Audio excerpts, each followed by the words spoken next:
안녕하세요. 마지스 청년 여러분, 집콕복콕의 이흔관 사도요한 신부입니다.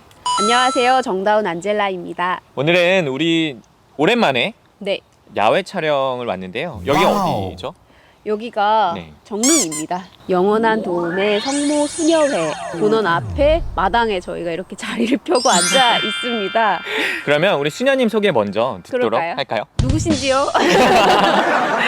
네, 안녕하세요. 저는 영원한 도움의 성모 수도회 김루체 수녀라고 합니다. 네. 반갑습니다. 와. 지금 저희 앞에 계신 분이 영원한 도움의 성모님 네, 맞으시죠? 맞아요. 네. 네, 그 성모님과 함께 음. 수도회 소개를 좀 부탁드려요. 네, 저희는 지금 보고 계시는 대로 영원한 도움의 성모님을 저희의 주보로 모시고 있는 수도회이기도 한데요. 말씀의 육화신비를 사랑하는 카리스마를 특징으로 하는 수도회입니다. 1932년에 평양에서 생겨났어요. 당시에 미국의 메리놀 선교회 사제로서 사목하고 계시던 모기세 신부님이라고 저희는 이제 많이 부르는데요. 요한 모리스 몬시뇨르께서 수도 생활을 갈망하는 여성들을 많이 보셨어요. 1932년 6월 27일이 저희가 영원한 도움의 성모님 축일이거든요. 그날 5명 지원 자매들과 평양 상수구리에 저희의 모원이라고 하는 곳에서 첫 설립 미사를 봉헌하시면서 공동체를 세워주셨어요. 제가 듣기로는 영원한 도움의 성모 수도회에서는 성서 사도직을 아주 주된 사도직으로 하고 있는 걸로 알고 있고, 그 청년 성서 모임도 시작한 걸로 알고 있어요. 네, 맞아요. 성서에 대한 특별한 어떤 사도직의 은총이 있는 것 같은데 그 이야기를 좀 해주시면 어떨까 싶어요. 70년대 초에 이제 처음으로 대학생 성서 모임으로 원래 시작을 했고요. 당시에는 저희가 수녀원 안에 다른 건물들이 없어서 수녀님들이 살고 계시던 방을 내서 이렇게 연수를 할 수 있도록 했다고 그런 일화도 들었어요. 이제 80년대에 청년 성서 프로그램은 이제 교구로 이양을 하게 되고 저희는 이제 가톨릭 성서 모임이라고 부르는 성서 사도직을 유지하면서 이제 성서 연구소와 출판사인 성서와 함께를 사도직으로서 수행해 나가게 되었고요. 성서 얘기가 나와서 말인데, 사실 우리가 하는 이 프로그램이 집에서 콕 복음 나누기 콕 하는 거거든요. 그래서 수녀님께 오늘은 한 수 배워보려고 네. 우리가 왔잖아요. 좀 청년들이 말씀을 삶으로 이렇게 살아내기 위해서 성서를 어떻게 읽어야지 제일 좋을까? 맞아. 팁이 있으면. 저는 그런 말씀을 드리고 싶어요. 성경은 살아계신 하느님의 언어거든요. 언어를 배운다고 생각하시면 제일 쉬울 것 같아요. 언어를 배운다. 네. 왜 우리가 아이가 태어나면 처음에 말을 할 줄 모르잖아요. 근데 주변의 소리를 들으면서 말과 소리가 다른 걸 알게 되고, 엄마 부르면 엄마가 오고, 맞아요. 맘마 하면 밥을 먹을 수 있고, 이런 맞아요. 뭔가 의미적인 것들을 익혀가게 되잖아요. 하느님의 언어도 마찬가지라는 생각이 들거든요. 하느님의 언어를 내가 자꾸 듣고 뭔가 느끼고 내 몸에 그것이 익숙해질 때 그 하느님의 언어를 알아보게 되는 것 같아요. 사실 성경을 우리는 누구나 읽을 수 있어요. 그런데 그것이 글자로 그냥 남아있기가 쉬운 것 같아요. 그 안에서 정말 살아계신 하느님께서 나에게 하시는 말씀, 또 세상을 향해서 주시는 말씀을 알아듣기 위해서는 곁에 두고 자주 보고 듣고 하면 귀가 아니라 정말 마음을 울릴 때가 오고, 의도하지 않아도 삶으로 말씀이 표현될 수 있다는 생각이 저는 들어요. 특히 요즘 성사도 참 힘든 때가 되었잖아요. 코로나로. 말씀으로 또 힘을 받을 수 있도록 하느님의 언어에 자꾸 귀를 기울이라고 말씀을 드리고 싶고요. 또 아니면 유튜브에도 좋은 강의가 참 많더라고요. 그렇죠. 집콕복콕 같은 것도 네, 있고요. 맞아요. 그래서 정말 주일 독서복음만, 매일 독서복음만 충실히 읽어도 맞아요. 말씀을 체험할 수 있는 좋은 장이 열릴 거라는 생각이 듭니다. 청년들과 우리가 이 복음 나누기 혹은 성경에 대해서 조금 이야기 나누고 있는데, 수녀님께서 성경을 통해서 만난 하느님 체험 혹시 들려주시고 싶은 이야기, 청년들에게 오늘 그 이야기를 좀 들려주시면. 사실 제가 성장기를 보내면서 하느님으로부터 너무 멀리 와 있나? 라는 생각이 들었던 시기도 있었어요. 그런데 아주 좋은 계기가 생겨서 제가 이곳 수녀원을 방문하게 되었거든요. 근데 그때는 제가 뭔가 수도 성서에 대한 갈망을 뭐 크게 갖고 있었다라기보다는 뭔가 하느님 안에서 길을 찾고자 하는 그런 지향만을 갖고 있는 때였는데, 창세기 그룹 공부를 여기서 할 수 있게 됐어요. 그룹 공부를 시작할 때의 제 마음은 가시밭 빛이랄까요? 그러니까 되게 메마른 성소의 여정을 시작하기에는 참 척박한 땅이다라는 생각을 많이 하면서 그냥 말씀의 그릇 공부 여정을 시작했었는데요. 기억에 선명하게 남는 게 뭐였냐면 봄에 이 길을 이렇게 올라오는데 하단에 아주 작은 꽃인지 풀인지 모를 그런 풀이 돋아나는 걸 발견한 그 순간의 그 경탄이랄까요? 그 감동이 지금도 굉장히 선명하게 기억이 나요. 그때 그 장면과 함께 이 창세기 그릇 공부의 여정 안에서 저는 정말 빛이 생겨라 하시는 하느님의 음성을 들을 수 있었던 것 같아요. 이렇게 돌아보면 그 빛이 생겨라 하시는 하느님의 음성이 제 안에 빛이 없어서 빛을 주셨던 하느님이 아니고 이미 제 안에 그 빛의 씨앗을, 신앙의 씨앗을, 당신을 사랑할 수 있는 힘을 심어 주셨는데 제가 그걸 잘 갖고내지 못한, 그럼에도 불구하고 저의 그 빛을 오히려 하나님께서 지켜주셨구나라는 것을 이렇게 발견하게 되었던 것 같아요. 그 해에 여름에 그릇 공부를 마치고 이제 9월에 이제 입회를 하게 되었습니다. 바로. 네. 그리고 수도명이 또 네. 루체 네. 빛으로. 빛으로. 네. 청년들도 분명히 신앙의 여정 안에서 크고 작은 하느님 체험이 있을 거란 생각이 그쵸. 들거든요. 네. 근데 그런 체험을 그때 참 좋았지, 내가 뭐 창세기 연수할 때 마음이 뜨거웠지, 막 이런 어떤 단순한 한때의 기억이 아니라 그것이 나의 현재화되는 기억으로서 그것을 되새기고 그때 그 마음을 다시 느껴보려고 한다면 분명히 하느님께서 더 좋은 길을 또 열어주시려는 생각이 들거든요. 저에게도 그 체험은 사실 아주 작은 창문 같은 것이었는데 하느님께서 그 창문을 통해서 더 큰 빛을 많이 쏟아주셨다는 생각이 듭니다. 감사합니다. 마음이 빛이 제 안으로 창문 안으로 들어오는 느낌이요. 그러면 오늘 수녀님과 함께 우리 대림 제 2주일 복음 나눔 우리 같이 해보도록 하겠습니다. 마르코가 전한 거룩한 복음의 시작입니다. 하느님의 아드님 예수 그리스도의 복음의 시작. 이사야 예언자의 글에 보라, 내가 내 앞에 내 사자를 보내니 그가 너희의 길을 닦아 놓으리라. 광야에서 외치는 이의 소리, 너희는 주님의 길을 마련하여라. 그분의 길을 곧게 내어라 하고 기록된 대로 세례자 요한이 광야에 나타나 죄의 용서를 위한 회개의 세례를 선포하였다. 그리하여 온 유다 지방 사람들과 예루살렘 주민들이 모두 그에게 나아가 자기 죄를 고백하며 요르단 강에서 그에게 세례를 받았다. 요한은 낙타 털옷을 입고 허리에 가죽띠를 둘렀으며 메뚜기와 들꿀을 먹고 살았다. 그리고 이렇게 선포하였다. 나보다 더 큰 능력을 지니신 분이 내 뒤에 오신다. 나는 몸을 굽혀 그분의 신발끈을 풀어드릴 자격조차 없다.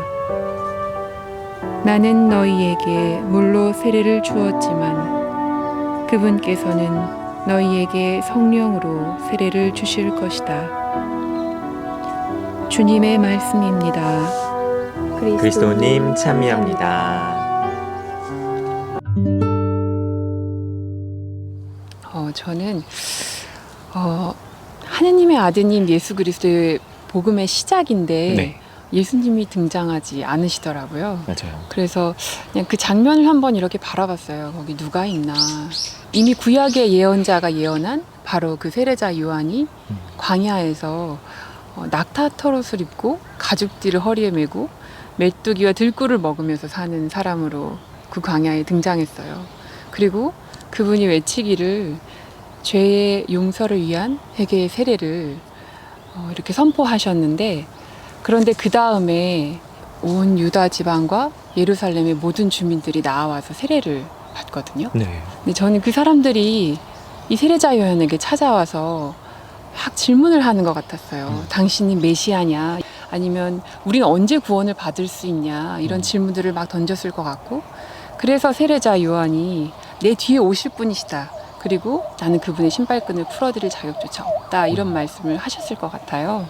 저는 그 사람들이 그렇게 마구 몰려와서 세례자 요한에게 애타게 묻는 그 마음을 좀 들여다보았거든요. 구원에 대한 갈망, 그리고 용서받고자 하는 그 갈망, 뭔가 정말 메시아가 올 때를 얼마나 간절하게 기다렸으면 광야에서 외치는 저 한 사람의 소리에 그 사람들이 그렇게 몰려들었을까. 지금 이제 대림 2주기도 하고 또 한 해에 어떻게 보면 12월에 그 마지막 페이지를 우리가 지내고 있잖아요. 맞아요. 저도 이 한 해를 돌아보면서 수고는 참 많이 했는데 내가 무슨 맞네. 열매를 거두었나라는 질문을 하게 되기도 했고요. 또 많은 청년들이 또 그와 같은 마음일 것 같아요. 학업도 취업도 너무나 예상치 못한 상황들 앞에서 많이 힘들었을 거고 한 해 동안 저마다의 길을 찾기 위해서 많이 노력을 했을 텐데 크게 답을 얻지 못한 지금에 내년을 시작해야 되는 마음은 또 얼마나 두려울까. 그 마음이 정말 우리에게 구원은 언제 올까요? 또 언제쯤 나에게 정말 이 구원의 빛이 비추일까요를 애타게 묻는 그 마음과 통한다는 생각이 들었어요. 오늘의 복음에는 나와 있지 않지만 그 뒷부분에 예수님이 바로 나오시거든요. 네, 맞아요. 그래서 요르단강에 오셔서 그들과 똑같이 세례를 받으세요. 저는 거기에서 희망을 좀 발견할 수 있는 것 같아요. 그러니까 우리가 왜 복음의 시작에 예수님이 나오지 않고 이러한 사람들의 간절한 마음부터 나오는가 했을 때 그 구원에 대한 간절한 희망, 기대, 그 자리가 진정으로 복음이 시작되는 자리가 아닐까라는 생각이 들었고, 바로 그렇게 가난하고 정말 없음을 고백할 수밖에 없는 그 자리에 예수님께서 오셔서 우리와 함께 해주신다라는 그 복음을 우리가 지금 이 시기에 듣게 되는 게 아닌가라는 생각이 들었습니다. 감사합니다, 감사합니다. 수녀님. 오늘 복음에서 저는 예수님이 안 나오니까 예수님 얘기를 조금 뒤로 미루고 그럼 나오는 사람들 이야기를 좀 하고 싶어요. 첫 번째는 이사야예요. 그 두 번째는 세례자 요한. 생각해 보면은 복음 속에 예수님이 이사야 예언자의 이야기 많이 하고 세례자 요한과는 아주 친밀한 관계로 지냈다는 얘기가 아주 자주 나와요. 예수님한테도 아이돌이 있었던 것 같아요.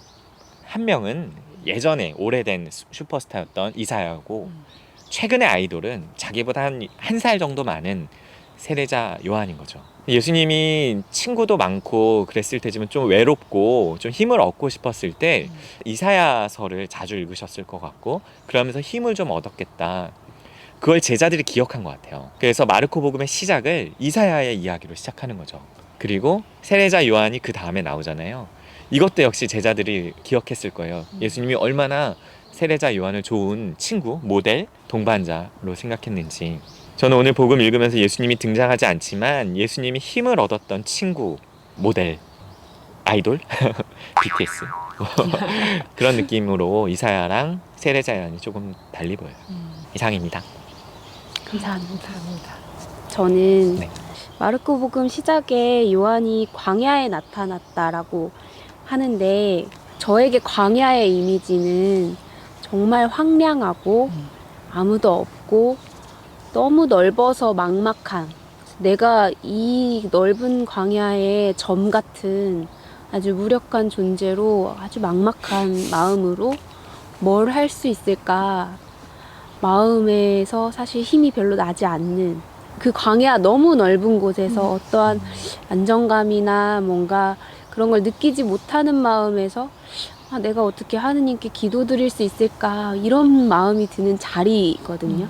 그래서 걷고 싶을 힘도 안 나고, 그렇다고 주저앉으면 죽을 것 같은 사방이 약간 위태로운 느낌이었어요, 광야의 이미지가. 그랬는데 그 자리에서 어떻게 하나님께서 주님의 길을 내고 길을 곧게 낼 수 있다고 나에게 말을 하시지. 세례자 요한이 사람들이 없는 채로, 그러니까 광야에서 회개의 세례를 선포하고 다녔다라는 게 처음엔 정말 아무도 없는 자리에서 아주 외롭게 분투하고 씨름하면서, 여기 진짜 하느님이 계시나? 내가 선포한다고 누가 날 들어주나? 이 마음으로 시작하시지 않으셨을까? 그때 마음에는 어떤 힘이 있었을까? 사실은 막막하고 억울하고 화도 나고 외롭고 이런 마음에서 하지 않았을까 그런 생각이 저는 좀 그려지더라고요.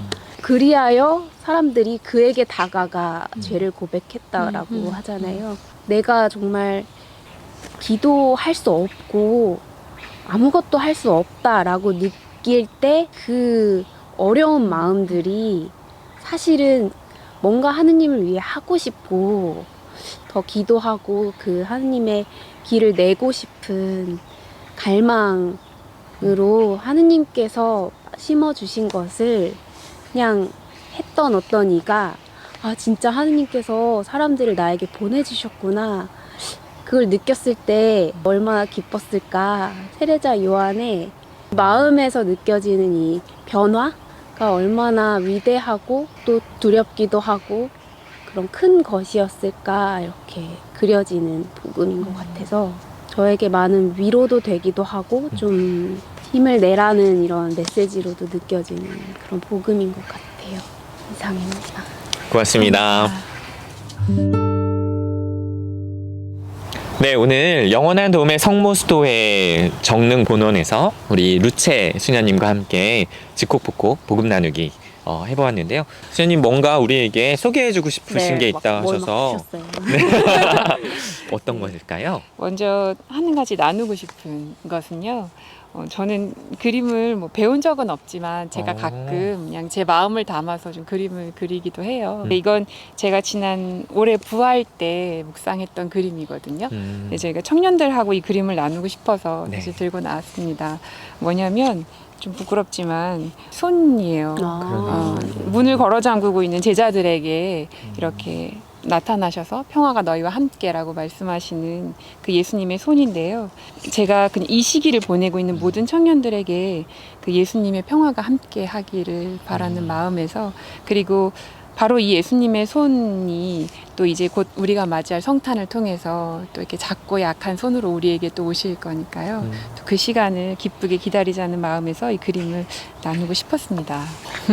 처음부터 끝까지 계속 제 마음 감동의 연속. 빛으로 오늘 감동 다 밝아지고 있어요. 끝났어요. 오늘, 오늘 감동 끝. 양이 맥시멈.